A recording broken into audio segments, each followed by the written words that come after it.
God will give you everything you ask. Jesus teaches us how to pray to connect intimately with God. Have you ever wondered why Jesus placed such importance on prayer in his teachings?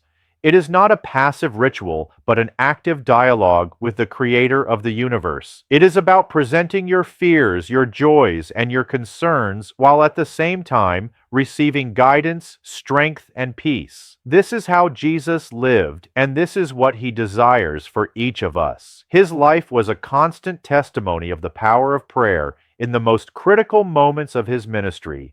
Jesus showed us the value of intimacy with God when he said, "Enter your room, close the door, and pray to your Father in secret." He was teaching us to leave behind distractions and connect authentically with God. In that secret place, prayer becomes a real and personal dialogue where there is no need to impress anyone. You can pour out your deepest hopes and fears, knowing that God listens and responds, even if the reward is not immediate. He also warned us not to use empty words, like those who think that length impresses God. What matters is sincerity. Prayer is not about eloquence, but authenticity. God already knows our needs before we speak, so what he desires is honesty of spirit. The simplest prayers often carry the greatest power. The model of the Lord's Prayer reveals the heart of our relationship with God. It teaches reverence, trust, dependence, forgiveness, and strength against temptation. It is not merely memorized words,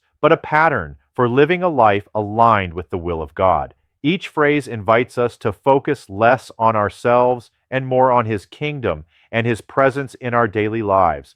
Jesus promised, "Ask, and it will be given; seek, and you will find; knock, and it will be opened."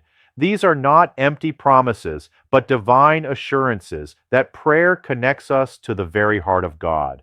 Whether alone or in community, prayer is a source of transformation. It strengthens our faith, renews our peace, and empowers us to live with compassion, gratitude, and perseverance.